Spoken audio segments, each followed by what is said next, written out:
ರೀತಿ ಫೇಲ್ ಆಗಿದ್ದ ಕಾರಣ ಅಮೇರಿಕ ಜೊತೆ ನಮ್ಮ ಸಂಬಂಧ ಇರ್ಬೋದು ಮತ್ತೇನಿರ್ಬೋದು ಈ ಪ್ರಮಾಣಕ್ಕೆ ಇಷ್ಟು ಕೆಳಮಟ್ಟಕ್ಕೆ ಇರಬಾರ್ದು. ಅದಕ್ಕೆ ಮೇಲಿನ ಮೇಲೆ ರಾಹುಲ್ ಗಾಂಧಿ ಅವರು ಅಟ್ಯಾಕ್ ಮಾಡ್ತಾನೆ ಹೇಳ್ತಾರೆ. ಏನಪ್ಪ ಅಂದರೆ ಈಗ ಸರೆಂಡರ್ ಆಗಿದ್ದಾರಪ್ಪ,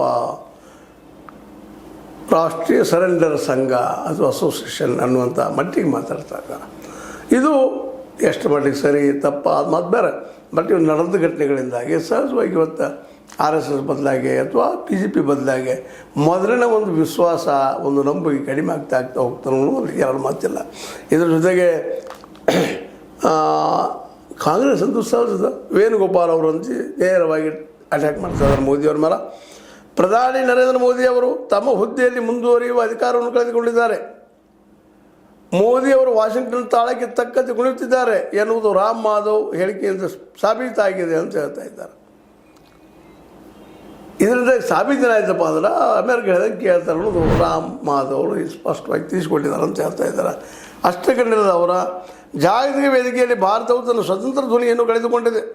ಒಂದು ಕಾಲದಲ್ಲಿ ಅಮೇರಿಕ 7ನೇ ನೌಕಾಪಡೆಯು ಬಂಗಾಳದಲ್ಲಿತ್ತು. ಆಗ ಭಾರತವು ಅದಕ್ಕೆ ಮಣಿದಿರಲಿಲ್ಲ. ರಾಜಿ ಮಾಡಿಕೊಂಡ ಪ್ರಧಾನಿ ಮೋದಿಯವರು ಭಾರತ ಸಾರ್ವಭೌಮತ್ವವನ್ನು ಅಮೇರಿಕೆಗೆ ಹಸ್ತಾಂತರಿಸಿದ್ದಾರೆ.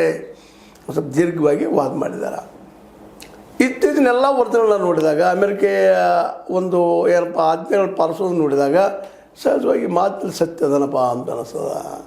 ಕೇವಲ ಕಾಂಗ್ರೆಸ್ ಟೀಕೆ ಮಾಡ್ತಾ ಇಲ್ಲ, ಇದು ಫ್ಯಾಕ್ಟ್ ಆ್ಯಂಡ್ ಫಿಗರ್ಸ್ ಆಗ್ತಾಯಿದೆ ಅಂತೇಳಿ. ಈಗ ಅದನ್ನೇನೋ ಡೌನ್ಲೋಡ್ ಮಾಡಿರ್ಬೋದು, ಮತ್ತೇನೋ ಮಾಡಿರ್ಬೋದು. ಈ ನಡುವೆ ಇನ್ನೊಂದು ಮಾತು ಭಾಳ ಮಹತ್ವದ. ಅಮೇರಿಕೆ ಈ ಟ್ರಂಪ್ ಸಾಹೇಬರು ಒಂದು ದೊಡ್ಡ ಮಾತು ಮಾತಾಡಿದ್ದಾರೆ. ಭಾರತ ಒಂದು ಏನಪ್ಪ ಅಂದ್ರೆ ಹೆಲ್ ಹೋಲ್, ಇನ್ನೂ ಅದು ಕಠೋರವಾಗಿ ಹೆಲ್ ಹೋಲ್ ಅಂದ್ರೆ ನರಕದ ಗುಂಡಿ. ನರಕದ ಭಯೋತ್ಪಾದಕರಿದ್ದಾರೆ, ಮತ್ತೊಬ್ಬರು ಇದ್ದಾರೆ, ಯಾವುದೂ ಇಲ್ಲ ಈ ದೇಶ. ಭಯೋತ್ಪಾದಕ ಕೂಡಿ ಹೋಗ್ಯದ, ಧರ್ಮ ತಿಕ್ಕಾಡಿ ನಡೆದು ಏನು ತಮ್ಮೆಲ್ಲ ಸೋಷಲ್ ಇದರಲ್ಲಿ ಬರ್ಕೊಂಡ್ಬಿಟ್ಟಿದ್ದಾರೆ. ಇದಕ್ಕೂ ಸಹಿತ ಇಲ್ಲಿವರೆಗೆ ಸ್ಪಷ್ಟವಾಗಿ ದಿಟ್ಟವಾಗಿ ಉತ್ತರ ಬಂದಿಲ್ಲ. ಯಾಕೆ ಬರಲಿಲ್ಲ? ಇದು ನರಕನ? ಭಾರತ ವಿಶ್ವದ ನರಕನ? ಇನ್ನೂ ಏನೇನು ನಮ್ಮ ಭಾರತದ ಬಗ್ಗೆ ಸಣ್ಣದಾಗಿ ಮಾತಾಡುವಂಥ ಟ್ರಂಪ್ ಜೊತೆಗೆ ನಮಗೇನು ಸಂಬಂಧ ಅನ್ನೋದು ಇವತ್ತು ದೊಡ್ಡ ಪ್ರಶ್ನೆ ಜನರ ಮುಂದೆ ಕಾಯ್ತಾ ಇದೆ. ಎಲ್ಲಿ ಅದು ನರಕದ ಹೋಲ? ಯಾವ ದೇಶದಲ್ಲಿಲ್ಲ ಅಂತ ಭಯೋತ್ಪಾದನೆ. ಮತ್ತು ನಮ್ಮ ದೇಶದ ಬಗ್ಗೆ ಅಷ್ಟೊಂದಿರ ಅವರ ಈ ಅವನು ನಮಗೆ ಈಸ್ ಎ ಡಿಯರ್ ಫ್ರೆಂಡ್ ಅಂತೇಳಿ ಮೋದಿಯವ್ರು ಹೇಳೋದ್ರಲ್ಲಿ ಏನು ಅರ್ಥ ಅದ? ಇವತ್ತು ಮೋದಿಯವರು ನರಕ ಮಾಡಿದ್ದಾರೆ ಭಾರತವನ್ನು.